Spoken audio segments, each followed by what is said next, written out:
అందరికీ మరొకసారి వందనాలు తెలియజేస్తాం. మన పరిశుద్ధ గ్రంథం తీసుకుని ఆదికాండము 22వ అధ్యాయాన్ని మనం తీసుకుందాం.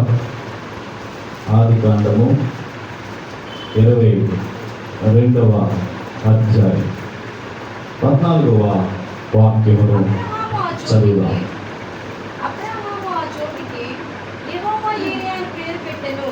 అబ్రహాము ఆ చోటికి యెహోవా ఈరే అను పేరు పెట్టెను.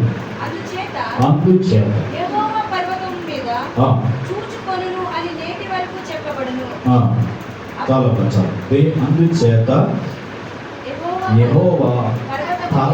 మీద చూచుకొనును అని నేటి వరకు చెప్పబడుతుంది. నేటి వరకు అంటే ఈరోజు దేవుని మాటలకు ఏమి లేవంటే దేవుని యొక్క మాటకు, దేవుని మాటలు అంతము లేని మాటలు, ఆయన మాటలు జీవము కలిగి నేటి వరకు బ్రతికే ఉంటాయి. హల్లెలూయా. కాబట్టి అలాంటి జీవం కలిగిన మాటలు ఈరోజు ప్రభు మనతో మాట్లాడగలగాక. ఆమేన్. హల్లెలూయా.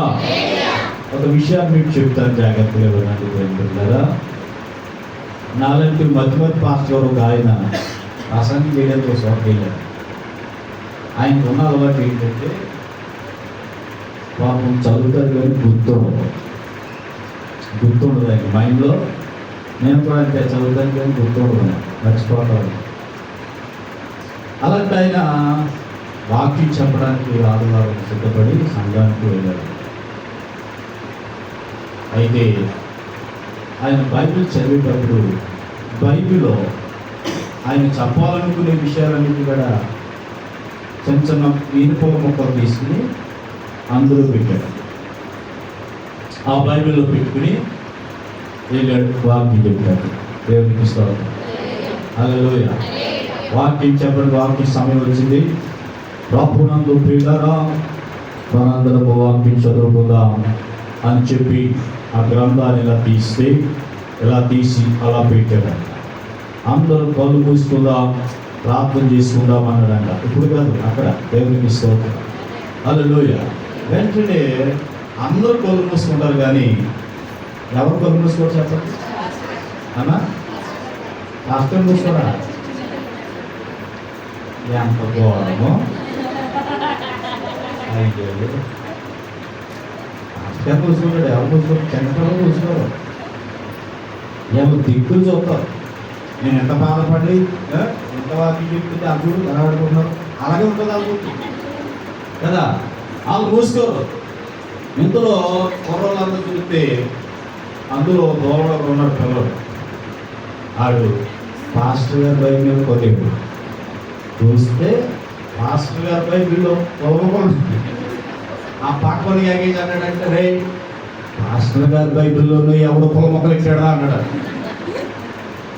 ఈ పక్కనోడు చూసి అయ్యి బాబు ఎంతవరకు పాస్టర్ గారు ప్రార్థన ముగించే వల్ల పొలమొక్క తీసేయడం దేవునికి స్తోత్రం. హల్లెలూయా. సరేనని చెప్పి పాస్టర్ గారు తెగ ప్రార్థన చేస్తాడు. మాట్లాడమైనా అదినైనా ఇదినైనా ఈ లోపు పొలమొక్కలు ఎప్పుడు తీసేసేవాడు. ఆపైనప్పటికీ ఎలా తిరుగుతుంటే బైబిల్లో పొలమొక్కలు లేవు. నేనంతా మర్చిపోయాడు. ఇంకా దేవునికి స్తోత్రం. అటు తిరగేశాడు, ఇటు తిరగేశాడు. ఏమైపోయి నా పొలమొక్కలు అనుకుంటున్నాడు. అంత దూరంలో తోటి ఆ పొలమొక్కలు ఉన్న పార్టీ దగ్గర ఆ పొలం దగ్గర చూపించాడు. పొలమొక్కలు దగ్గర దేవునికి స్తోత్రం. ఎంత పని చేసావు నా పేడని వాటిని ఎలా చెప్పాలి, మొత్తం మర్చిపోయిందేనో అని ఒకటే మాట గుర్తుందంట ఆయనకి. హల్లెలూయా. ఏం చెప్పాలో అర్థం కాక ఒకటే మాట చెప్తుంట, ప్రభునందు ప్రియమైన దేవుని బిడ్డలారా, ఇదిగో ప్రభువు త్వరగా వచ్చుచున్నాడు అని చెప్తున్నాడంట. మళ్ళీ తిరిగి అతను గుర్తలేదు. మళ్ళా చెప్తున్నాడు, ఇదిగో ప్రభువు త్వరగా వచ్చుచున్నాడు అంటున్నాడు. కానీ ఆకి దాకట్లేదు. దేవునికి స్తోత్రం. కానీ ప్రెస్టేజ్ ఎక్కువైపోయి ఆ బల్ల మీద తగ్గుద్ది చెప్పి అన్నాడు, ఇదిగో ప్రభు త్వరగా వచ్చుచున్నాడు అని. ఈయన బుద్ధికి ఈ టేబుల్ ఎగిపోయి ఎదురుగున్న ముసలం మీద పోయింది. ఎదురుగున్న ముసలం మీద పోతే అయ్యి ఒక ఎంత పొరపాటు అయిపోయింది, అమ్మమ్మ పనుకోకుండా అయిపోయిందా, పడిపోయిందమ్మా అంటుంటే ఆవిడ అందంట, ఎంత గొప్ప విశ్వాసాలు చూడండి దేవుని బిడ్డలారా. బాబా అన్న పాస్టర్ గారండి మీదేమి తప్పు లేదండి బాబు, నేను నాకు ఎంత త్వరగా మాత్రం నేనే తప్పుకోలేదన్నమాట. దేవునికి స్తోత్రం కలిగింది. హల్లెలూయా. తప్పుకోలేదంటాడు.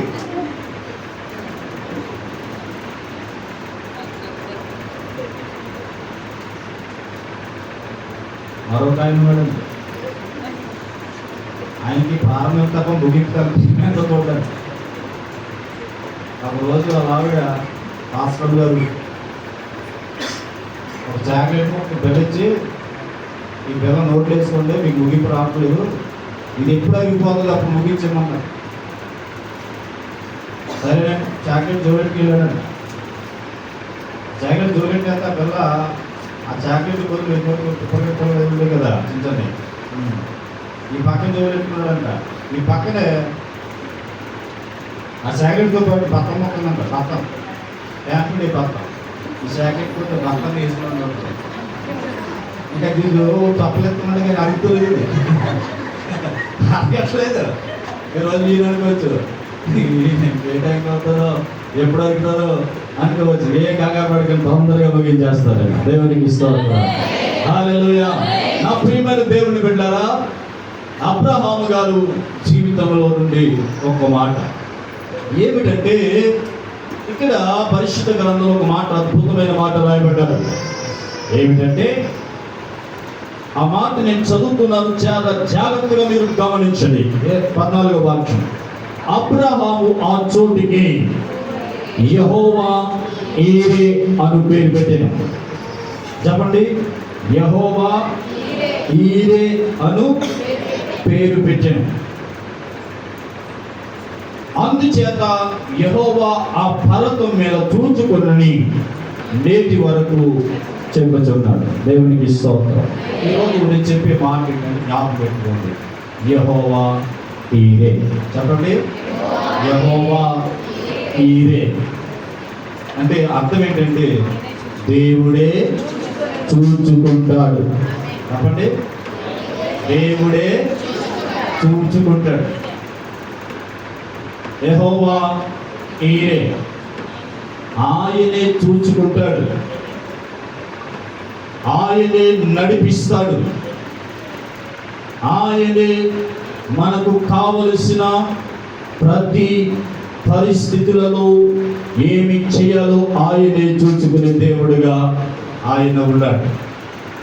నా ప్రియ దేవుని బిడ్డలారా, ఈ 3 దినముల నుండి ప్రభు సన్నిధిలో మీ పనులు మానుకుని, మీ ఉద్యోగాలు మానుకుని, మీ కలిగిన దానిని మానుకుని దేవుని సన్నిధిలో కూర్చున్నారు. మీరు ఏ అక్కరతో కూర్చున్నారో, ఏ అవసరతతో కూర్చున్నారో, ఈ 3 దినములు గడిపిన మీ ప్రయాసకు ఆయన చూసుకోవలసినవన్నీ మీ కుటుంబాలలో చూసుకొని మీకు సహాయం చేయడానికి ఆయన సిద్ధపడుతున్న దేవుడిగా ఉన్నాడు. హల్లెలూయా, హల్లెలూయా. దేవుడు చూసుకుంటే ఇక మనకు చింత ఉండదు. దేవుడు చూసుకుంటే మనకి ఇంకా బెంగ ఉండదు. ఆయన కలగ చేసుకుంటే మన జీవితంలో సంపూర్ణమైనటువంటి మనశ్శాంతితో మనం ఉండగలుగుతాము. హల్లెలూయా, హల్లెలూయా. చూసుకోవటం వేరు, చూసుకొనుట వేరండి. ఎక్కడికన్నా మనం ప్రయాణం చేసి వెళ్ళారా, అక్క నేను ఊరేస్తున్నాను, నేను వచ్చేదాకా నా ఇల్లుని బాగత్తగా చూసుకో అని చెప్పి వెళ్తారు. ఇప్పుడు చూస్తారా చెప్పండి అమ్మా? సరే వచ్చిందమ్మా, ఎదురా నేను చూసుకుంటానంటది, కానీ వీడి పనులు ఈవిడ మునిగిపోతుంది. ఆ ఇంటిని బాధ్యతలు అనేవి ఒకవేళ చూసుకోవచ్చు, చూసుకోకపోవచ్చు, కానీ నా ప్రభు చూసుకుంటానంటే ఆయన తన కన్ను కదపడు మన మీద నుండి ఆయనకు దృష్టి తొలగిపోకుండా మనము గమ్యము చేరేదాకా, మన జీవితంలో ఆశీర్వాదం వచ్చేదాకా ఆయన చూసుకునే దేవుడు అయి ఉన్నారు. హల్లెలూయా, హల్లెలూయా. అమ్మా నా బిడ్డలారా, దేవుని యొక్క సంఘములో నీ జీవితంలో ఇదిగో నువ్వు ఏ పరిస్థితులలో ఎవరు పట్టించుకోవట్లేదు, ఎవరు నాకు సహాయం చేయట్లేదు, నా జీవితంలో ఎవరు నన్ను చూడట్లేదు అని అనుకుంటున్నామేమో, ఈ రోజున మనం ఆరాధిస్తున్న మన ప్రభువైన యేసయ్య మనలను చూసుకునే దేవుడు కాబట్టి. ఆమేన్ చెప్తారు అందరూ. హల్లెలూయా, హల్లెలూయా. దేవుడు మనకు కావలసినవన్నీ చూసుకొనుటకు, మనకు కావలసినవన్నీ మనకిచ్చుటకు ఆయన తన యొక్క చిత్తమును మన పట్ల నెరవేర్చడానికి ఇష్టపడుతున్న దేవుడై ఉన్నాడు. ఇక్కడ రాయబడిన సందర్భం మనకు తెలుసు. నేను ఎక్కువగా ఇంట్రొడక్షన్ మీకు చెప్పట్లేదు. ఆల్రెడీ మీకు అందరికీ పలు సందర్భములలో మీరు మాటలు విన్నారు. అబ్రహాము కుమారుడైనటువంటి ఇస్సాకును మొరియా పర్వతం మీద తీసుకెళ్ళి బలివ్వమన్న సందర్భమే కదా ఇది. అక్కడే కదా ఈ మాట ఎవరితో చెప్తున్నాడు, ఎవరితో చెప్తున్నా చెప్పండి. అబ్రహాము ఇస్సాకుతో చెప్తుంది, తన కొడుకుతో చెప్తున్న మాట. డాడీ, మనము బలివ్వడానికి పర్వతం మీదకి వెళ్తున్నాం కదా, కట్టెలున్నాయి, కత్తి ఉంది, నిప్పు ఉంది, గొర్రె పిల్లేదు డాడీ, గొర్రె పిల్లేదు నానా అని అడుగుతుంటే అప్పుడు అన్నాడు, యెహోవా ఈరే. దేవునికి స్తోత్రం. ఆయనే చూసుకుంటాడు అని అన్నాడు. దేవునికి స్తోత్రం. హల్లెలూయా, హల్లెలూయా. ఒకవేళ దేవుని యొక్క పరిశుద్ధాత్మ ప్రేరేపణ బట్టి మీకు చెప్తున్నాను, అయ్యో దైవజనులు లేరని, ఈ సంఘ బాధ్యతలు ఎలాగ నడిపించాలని, ఎలాగ బిడ్డలను కానాలు ప్రాంతానికి చేర్చాలని ప్రయాసపడి భారంతో ఒకవేళ చింతతో ఉన్నారేమో, నా ప్రభు సన్నిధిలో చెబుతున్నాను, పరిచర్య ఇచ్చినవాడు ఆయనే, దీన్ని నడిపించేవాడు ఆయనే, దీనిని చూచుకునేవాడు కూడా ఆయనే, ఇచ్చిపెట్టేవాడు మాత్రమే కాదు ఆయన. హల్లెలూయా. అయ్యగారిని ఎలాగైతే చూసుకున్నాడో మీలో దేవుని సావుకురాలను, అలాగే కుటుంబాన్ని, బిడ్డలను అలాగే చూసుకుంటాడు ఆయన. మిమ్మల్ని కూడా అలాగే చూసుకుంటాడు ఆయన. మీరు ఏ విషయంలో బాధపడద్దు, ప్రభువే చూసుకోను కాక. ఆమేన్, హల్లెలూయా. నాకు అనారోగ్యంగా ఉందండి, నాకు కన్న బిడ్డలు నన్ను చూసుకోవట్లేదు, దిక్కుమాలిన వారిగా నా పరిస్థితి అయిపోయింది, దిక్కుమాలిన వారిగా నా పరిస్థితి అయిపోయింది, నాకు ఎవరైనా సహాయం చేస్తారేమోనని నా చూపులు ఎదురు చూడగానే సరిపోతుంది అని ఒకవేళ నిరాశలో ఉంటే ఈరోజు ప్రభుత్వం చక్కని వాగ్దానం, నీకు ఎవరున్నా లేకపోయినా, ఎవరు చూసినా చూడకపోయినా నా ప్రభు మాత్రం ఖచ్చితంగా నేను చూస్తాడు. ఆయన పట్టించుకుంటాడు, ఆయన నీకు సహాయం చేస్తాడు. అందుకని అంటున్నాడు, యెహోవా ఈరే నన్ను చూచువాడా.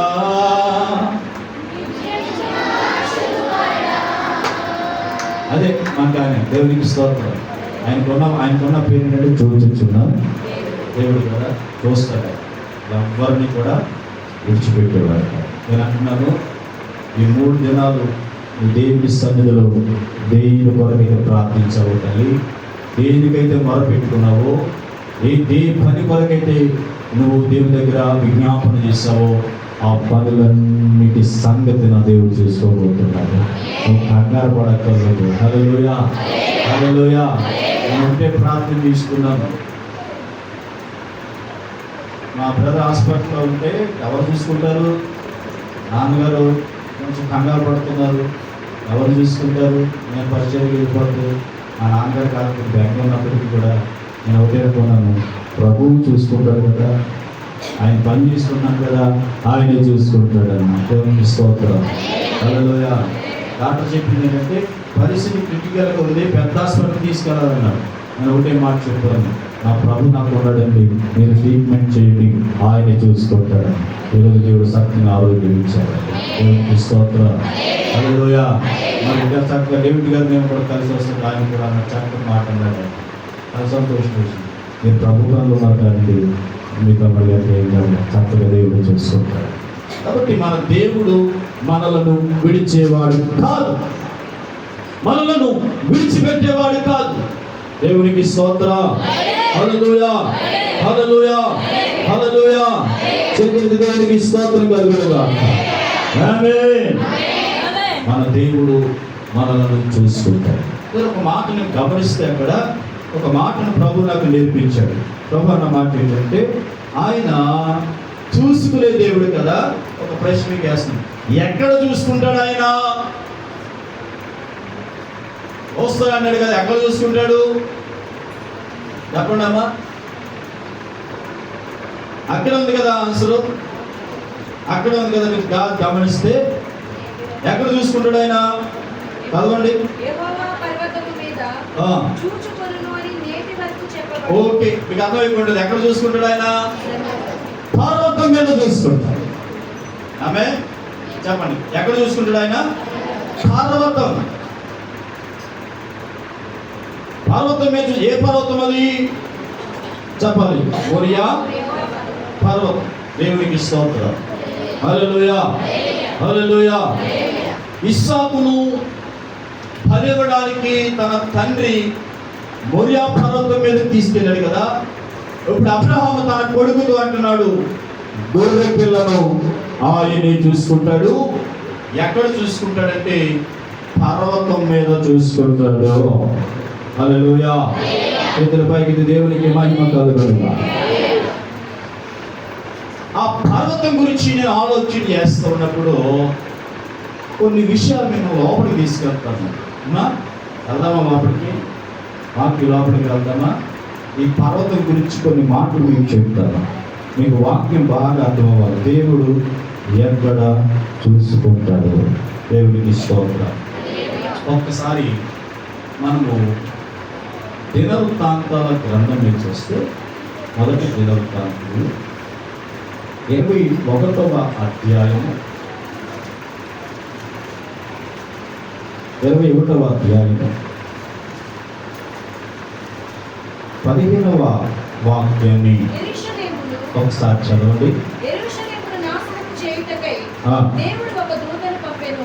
అతడు నాశనము చేయబోచుండగా యెహోవా చూచి ఆ చెట్టు విషయమై సంతాపము పొంది నాశనము చేయు దూతతో, చాలును, ఇప్పుడు నీ చెయ్యి ఆపుమని సెలవీయగా, ఆ దూత యెబూసీయుడైన ఒర్నాను కడవునొద్ద నిలిచెను. దావీదు కన్నులెత్తి చూడగా భూమి ఆకాశముల మధ్యను నిల్చుచు వరదీసిన కత్తి చేత పట్టుకొని దానిని యెరూషలేము మీద చాపిన యెహోవా దూత కనబడెను. అప్పుడు దావీదును పెద్దలను గోనెపట్టలు కప్పుకొనిన వారే సాష్టాంగపడగా, దావీదు జనులను ఎంచుమని ఆజ్ఞ ఇచ్చిన వాడను నేనే కదా, పాపము చేసి చెడుతనమును జరిగించిన వాడను నేనే కదా, గొర్రెల వంటి వారికి వీరేమి చేసిరి? నా దేవుడైన యెహోవా బాధ పెట్టి నీ చెయ్యి నీ జనుల మీద ఉండకుండా నా మీదను నా తండ్రి ఇంటి వారి మీదను ఉండనిమ్మని దేవునితో మనవి చేశాను. ఇందులో చూడండి ఒకసారి. ఇక్కడ మీకు కొంచెం చరిత్ర చెప్తాను. మీకు ఇది అర్థమవుతాయి కానీ ఆ మాట అర్థమవుతుంది. జాగ్రత్తగా మీరు ఎక్కడ ప్రభుత్వం చూసుకున్నట్టే పర్వతం, మోరియా పర్వతం కదండి. ఆ మోరియా పర్వతం గురించి చిన్న వివరణ మీకు ఇస్తాను. జాగ్రత్తగా వింటే, ఒకరోజు ఈ మోరియా పర్వతం దావీదు కాలానికి వచ్చినప్పటికీ దావీదు చిన్న పొరపాటు చేశాడు. ఆ పొరపాటు దేవుడు యుద్ధములలో జయం ఇస్తూ దావీదుకు తోడుగా ఉండి తీసుకుని వెళ్తుంటే, దావీదు దేవుని మీద ఆధారపడకుండా మనుష్యులు సంఖ్య మీద ఆధారపడతారు. అప్పుడు దేవుడు పాపం వచ్చి, నువ్వు చేసి చాలా పొరపాటని దావీదుకు 3 శిక్షలు కోరుకోమంటాడు. దావీదు చేసిన అతిక్రమం బట్టి, పాపం బట్టి. అది 21:12 మనం చూస్తే ఆ శిక్ష ఏంటంటే, 1 3 ఏళ్ల పాటు కరువు, లేదా 3 నెలల పాటు శత్రువులు కత్తి దూసి తరుపుతారని చెప్పాడు, లేదా 3 దినముల పాటు దేశమంతా యెహోవా కత్తి. ఓకే, దేవునికి స్తోత్రం. చెప్పండి. 3 ఏళ్ల పాటు కరువు, లేదా 3 నెలలు శత్రువు తరుగుతారు నిన్ను, లేదా 3 రోజులు ఆ దేవుని కత్తి నీ జనం మీదకి వస్తాడు. ఏది కావాలి అని అడిగాడు దావీదు. ఏం కావాలి నీకు? కోరుకో. నువ్వు చేసిన పొరపాటును బట్టి ఈ 3 శిక్షలు నీ మీదకి రాకుండా తప్పు అని అంటే అప్పుడు దావీదు లాస్ట్ కోరుకుంటాడు. లాస్ట్దే కోరుకుంటాడు. కరువు కన్నా 3 నెలలు శత్రు చేతులు పడి కన్నా 3 రోజులు నా జనులు శిక్షించబడ్డం ఇదే కదా ఈజీ అనుకుని ఏం చేస్తాడంటే 3 రోజులు ఆ లాస్ట్ని కోరుకుంటాడు. అప్పుడు వెంటనే ఆయన అంగీకరించిన వెంటనే పరలోకముల నుండి దేవతతో వచ్చి ఇశ్రాయేలు ప్రజలు నాశనం చేసుకుంటూ వెళ్ళిపోతారు. హల్లెలూయా. అందరూ చనిపోతారు, వేల మంది చచ్చిపోతారు. ఈ మరణ కాండము ఆగదు. దూత సంహరించుకుంటూ వెళ్ళిపోతా ఉంటే దావీదుకు ఏం చేయాలో అర్థం కాదు. అయ్యో నా జనులు చచ్చిపోతున్నారే, నా జనులు పాడైపోతున్నారే, నా జనులు మరణమైపోతున్నారని దేవుని సన్నిధిలో ఏడవడం ప్రారంభం చేస్తూ ఉన్నప్పుడు దేవునికి స్తోత్రకరునిగా 15వ వచనం కాడికి వచ్చినప్పటికీ ఏం జరిగిందో తెలుసా? మనం చదివినట్టుగా ఒక దూతను పంపగా ఆ జనులు నాశనం చేసుకుంటూ వెళ్ళిపోతూ ఉంటే 20వ వచనానికి వచ్చినప్పటికీ అక్కడ చదివితే వర్ణాను అప్పుడు గోధుమల నూర్చుచుండెను. అతడు వెనుకకు తిరిగి దూతను చూసినప్పుడు అతనితో కూడా అతని 4 కుమారులను దాగుకొనిరి.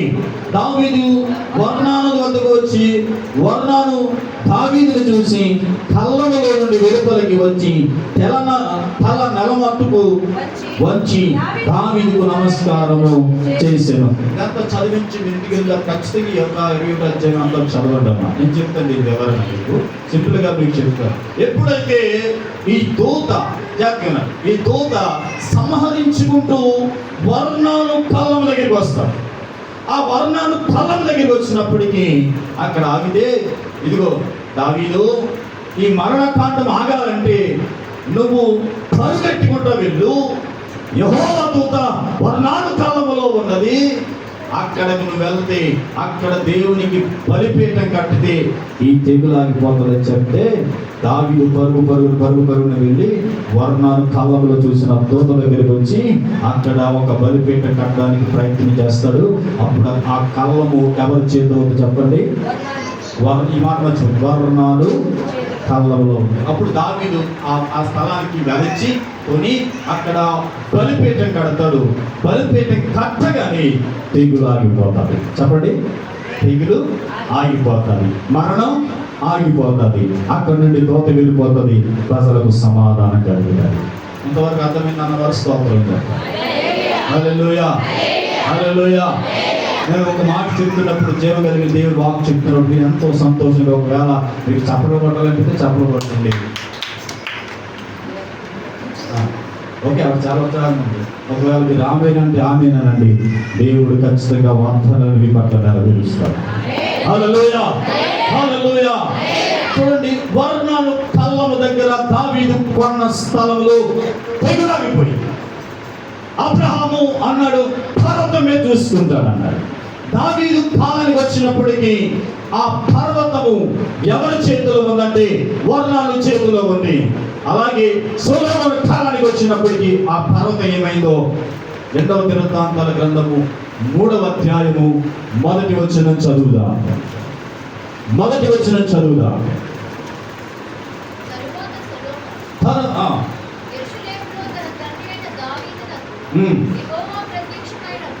యెహోవా ప్రత్యక్షమైనప్పుడు మోరియా పర్వతమందు దావీదు సిద్ధపరచిన కళ్ళమున యెబూసీయుడైనటువంటి వర్ణాను కళ్ళమందు దావీదు ఏర్పరిచిన స్థలమున యెహోవాకు ఒక మందిరము కట్టడము ప్రారంభమైనది.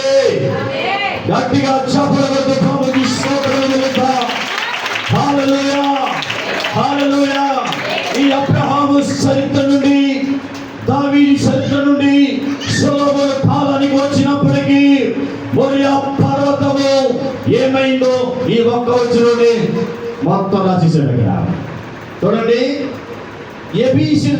మోరియా పర్వతమందు యెబూసీయుడి కళ్ళమందు సొలొమోను దేవునికి ఒక మందిరం కట్టడం ప్రారంభం చేశాడు. ఇప్పుడు నా మాట చూడండి, పర్వతము దావి వర్ణాన్ని చేతులకు వచ్చినప్పుడు అది ఒక కలముగా ఉన్నది.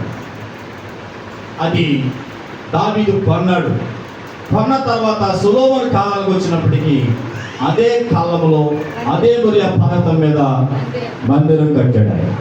ఆమె మీకు అర్థమైంది చరిత్ర అందుకే చెప్పాను. ఇప్పుడు పర్వతం ఏమైంది చెప్పాలి, కాలం తర్వాత మందిరమైంది. ఇప్పుడు నా ప్రశ్న ఏంటంటే, దేవుడు ఎక్కడ చూసుకుంటానన్నాడు? ఆమె చెప్తారా? హల్లెలూయా. ఎక్కడ చూసుకుంటాడు ఆయన? అబ్రహాం చెప్పాడు, ఎక్కడ చూసుకుంటాడు ఆయన? చెప్పాలి మీకు అర్థం, వాక్యం అర్థమైతే చెప్పాలి మీకు. పర్వతమే చూసుకుంటున్నాడు కదా. పర్వతం ఏమైంది? మందిరం అయిపోయింది. దావీదు సొలొమోను వచ్చంటే ఏ పర్వతం అయితే ఇస్సాకును కలవడానికి తీసుకెళ్ళాడో అదే పర్వతం సొలొమోను కాలానికి వచ్చినప్పటికీ అదే ప్లేస్ లో మందిరం కట్టాడు. ఇప్పుడు మనకు అర్థం అవ్వాలి, ఆ మందిరంలోనే దేవుడు మనలను చూసుకుంటాడట. దేవునికి స్తోత్రం. ఇప్పుడు కొత్త నిబంధన కాలానికి వస్తే 2 తిమోతి రాసిన పత్రిక 3వ అధ్యాయము 15వ వాక్యం చదువుదాం. 3వ వాక్యం చదువుదాం. 15వ వాక్యం. రక్షణార్థమైన జ్ఞానము నీకు కలిగించుటకు శక్తిగల పరిశుద్ధ లేఖనములను బాల్యము నుండి నీ వెలుగుదువు గనుక 3:15 మొదటి తిమోతి 3:15 మొదటి తిమోతి 3:15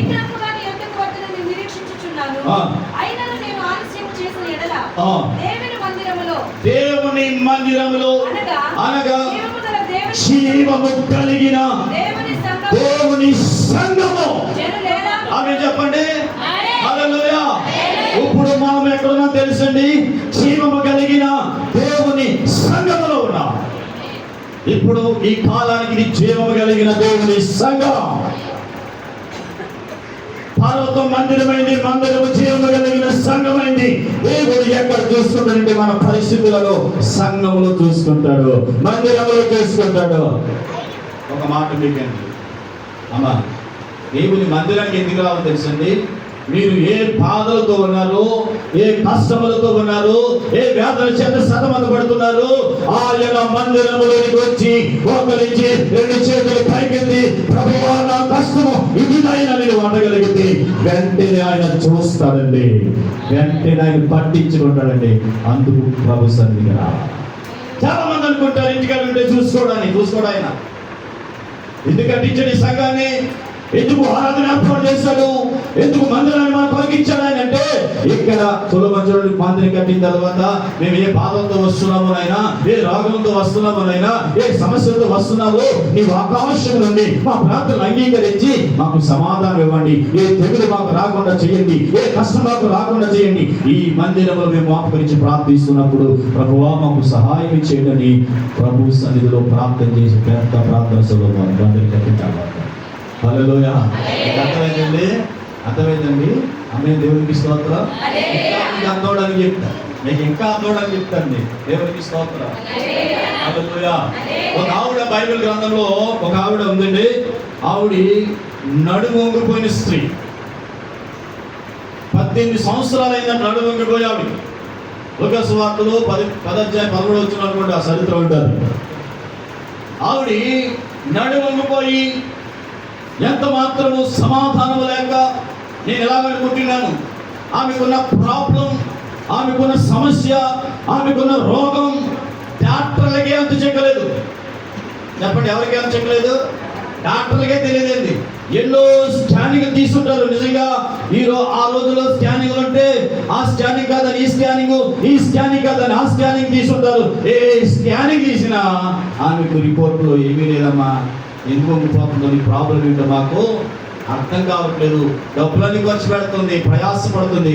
ఆ రోజుకి నడుము వంగిపోయిందంట. నడుము వంగిపోవడమే తప్ప నిలబడడం లేదు. 18 సంవత్సరాలు. కారణం ఏంటంటే ఆమెకున్న సమస్య అంటే దేవునికి స్తోత్రం, ఎక్కడ లోకంలో తిరిగినా ఆమెకు సమస్యకు పరిష్కారం లేదండి. ఎవరు చెప్పారో తెలియదు, ఏమి చెప్పారో తెలియదు. అమ్మా నువ్వు దేవుని మందిరములకు వెళ్ళు అని చెప్పగానే ఆమె మరి ప్రభు బాగు చేస్తానే విశ్వాసం కలిగి వచ్చిందా, ఒక మందిరం ఒక మూలన కూర్చుంటే అదే సమయంలో యేసు ప్రభు వాక్యాన్ని బోధిస్తున్నాడు. ఆమె అదే సమయం వాక్యం బోధిస్తుంటే మీకు అనిపించింది, ఎక్కడ తిరిగి నా సమస్యకు పరిష్కారం లేదండి. కానీ దేవుని మందిరానికి ఎప్పుడైతే వచ్చిందో దేవుడు ఆమెను చూడడం ప్రారంభం చేశాడు. దేవుడు ఆమెను చూడడం ప్రారంభం చేశాడు. తన సమస్య చెప్పకపోయినా, తన బాధలు చెప్పకపోయినా, తన కష్టాన్ని చెప్పకపోయినా, తనకున్న ఇబ్బంది చెప్పకపోయినా, నా ప్రభువుకు తెలుసు నీ బాధ ఏంటో, నీ కష్టం ఏంటో, నీ సమస్య ఏంటో, నీ వ్యాధం ఏంటో, నువ్వు ఏ పరిస్థితిలో ఉన్నావో నా ప్రభు ప్రతిదీ కూడా పరిశీలిస్తున్నాడు. వెంటనే ఆమె పిలిచి, రమా ఇలా రా, వంగిపోయి నడువంగిపోయి గూనిదానిలాగా వంతి యేసు ప్రభు ఆమె చేతులుంచి నీవు స్వస్థత పొంది ఉన్నావని చెప్పి ఆమెను బాగు చేశాడు. వెంటనే బాగుపడ్డాడు. వెంటనే స్వస్థత పొందిందండి.